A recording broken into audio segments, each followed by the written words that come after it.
আসসালামু আলাইকুম রহমতুল্লাহ।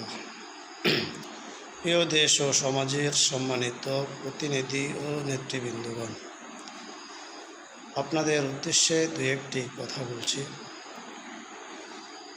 মহান রব্বুল আলামিনের হাশরের ময়দানে আরশের নিচে 7 শ্রেণীর ব্যক্তি আল্লাহর আরশের নিচে স্থান পাবে।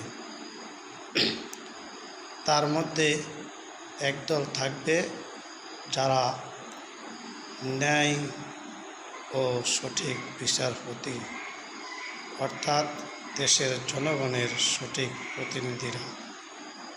আমি আপনাকে বলছি, দেশের অন্যায় এবং অবিচার, সত্য এবং ন্যায়ের পক্ষে সঠিকভাবে দেশ এবং জাতির জন্য ইনসাফের সাথে কাজ চালিয়ে যান, তাহলে আপনিও ইনশাআল্লাহ আরশের নিচে ন্যায় বিচারক হিসেবে স্থান পাবেন।